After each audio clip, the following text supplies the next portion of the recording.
We're staying in Borno State, where at least 6 communities are still reeling from the devastating effect of flood following the collapse of a Lao Dam.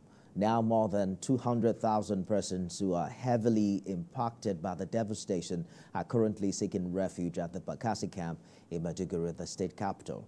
The Borno State government has since commenced efforts to provide food and other basic needs to the victims to alleviate their suffering. This morning, the state governor Babangana Zulum visited the camp to sort households sheltered at the camp for enhanced intervention to bring relief. On its part, the Nigerian Correctional Service says it's working tirelessly to address the devastating impact of the recent flooding on its facilities in Maiduguri, particularly the Medium Security Custodial Center. In a statement by the Public Relations Officer of the service, Umar Abubakar, the Correctional Center says it's taking all necessary measures to ensure inmates are evacuated to a safer facility, ensure smooth operations, and collaborate with relevant agencies in providing support and assistance to those affected. We'll be joined by NEMA's Director, Search and Rescue Operations shortly in the course of this bulletin. Member representing Tudun Wada and Doguwa federal constituencies and chairman of the Northern Region Caucus, Alassane Doguwa, has condoled with President Bola Tinubu, the government, and residents of Borno State following the devastating flooding in the state. Mr. Doguwa, who prayed for God's relief upon the people of the state, also prayed for a speedy recovery of those injured and affected by the disaster.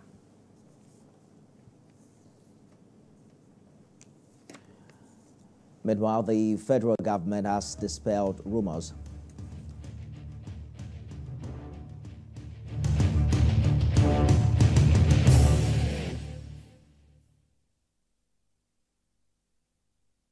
Now, the federal government has dispelled rumors making the rounds that the hydroelectricity dam at Dadinkowa in Gombe State is about to collapse. The Minister of Water Resources gave the assurance during an inspection of the facility. Larry Adeyemi reports. With the recent heavy downpour, which resulted into flooding in several communities across the country, the fear of an imminent collapse of this dam became a source of concern for community leaders and government officials. To ensure there are no lacunas, the Minister for Water Resources had to travel to the hydroelectricity dam at Dadinkowa to see firsthand the state of the facility. After a quick tour and consulting with experts, the minister is confident that the critical national asset is secure and intact. We want to tell Nigerians that the dam is stable, as you can see. What we meant to understand is that, as you can see behind me, the water that is coming out from the spillway was actually what that causes, and the people that came here look at it and the effects. This is happening as a result of the flooding. This is not flooding. We in the Ministry of Water Resources are leaving no stone unturned to ensure that our critical national asset is adequately protected so that we'll continue to provide services to the people of Nigeria. Professor Talomin cautions non-professionals to desist from spreading unsubstantiated information that could cause panic. We urge the general public to disregard any unfounded reports or misinformation regarding the condition of Dadinkowa Dam. The ministry will continue to collaborate and to keep the public informed on any development concerning the dam and other water infrastructure across the country. We take water level every day. We take in the morning, in the afternoon, in the evening. So from that we compute the amount of water that comes in and the amount of water that goes out. The Dadinkowa Dam was built in 1984 and recently fitted with turbines that contribute 40 megawatts to the nation's electricity grid. Landry Adeyemi, TVC News, Gombe. Let's return to our coverage of the devastating flood in Borno State. I'm joined now by NEMA's Director, Search and Rescue, Commodore Kennedy Mataluwo.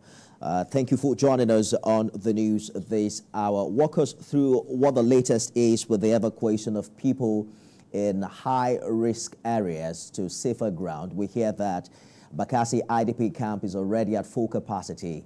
What's the current situation in Maiduguri?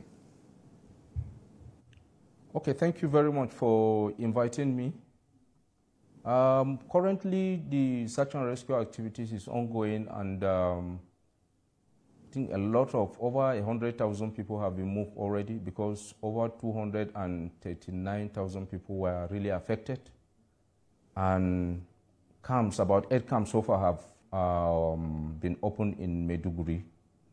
The search and rescue activities is ongoing, and we are also using the DRUs, that's disaster response unit, to carry out air surveillance to check areas that people are stranded, so that NEMA will be able to move in with other stakeholders to get them out. So the search and rescue activities is still ongoing. Well, the Borno State government has now appealed for humanitarian support. How is NEMA responding, and what do you consider the biggest challenges in responding to this disaster? Well, I would say that, disasters are things that are not planned as such. They are things that just happen accidentally. So deployment of equipment from other zones to help the northeastern zone, NEMA northeastern zone, in search and rescue activities, I would say that's the only challenge. However, already boats from Jigawa have already been deployed, as well as dinghies from Kaduna. At present, I think we have most of our equipment deployed to Borno. Currently, I'm even on my way out from here now. I'll be heading to the airport to head to Maiduguri to join the search and rescue activities. So far, so good. I think we are doing very well. The humanitarian aspect, I think the federal government has also intervened to assist the state with large quantity of food, while we are providing the camp facilities. So for now, I'll say that's what is ongoing. Precisely. Commodore, do you think we have an idea precisely of the number of people in Maiduguri who may be cut off by the water and who are currently who currently do not have access to these camps that government is putting in IDPs? We cannot really say this is the exact number. As I said earlier, we had about 239,000 people that were affected, and I know up to quite a large number of people, almost 100,000 so far, have gotten to camp. So, and I'm sure more are still going to come to the camp. But the governor has made it very clear that he doesn't want the camp to really stay for long. Once the water recedes, everybody will go back to his accommodation or his abode, as the case may be. There are concerns about disease outbreaks even in these camps and other evacuation sites. We're hearing that the water has also, transported some wild animals across the metropolis. Walk us through what is being done in that regard, and how can people watching this interview contribute to relief efforts? Okay, for the aspect of the disease, because of the water contamination, we've deployed 3 water purifying trucks. They are on their way now to Maiduguri. Hopefully they will be there by probably before the day runs out. And also NEMA is working with also another organization, that's Funman Company. They have some water purifying tablets that when it's put in water, it actually kills bacteria and most of the pathogens that you get inside water. So we're also working with them. We're sure the issue of waterborne diseases probably will be arrested within a short time. For the animals, really, it's a bit difficult. What we only advise people is that they should be careful where they step, because things like snakes, their holes are already occupied with water, so they are out to really look at how they will survive. It's something that usually we see with flood. But mostly, since the DRUs, that's the disaster response units, are also out, we've instructed them to see if they see some of these animals, they should try to, take them out before they become a problem for us. Is there a way you think private individuals or non-governmental organizations can be of help? Yes. Sometimes, like the equipment we deploy so far, about the boats and dinghies, I think they are not even enough. If there are non-governmental organizations or individuals that have some of these facilities, they can still contact NEMA, and we can deploy. We'll be happy to deploy the equipment and use them.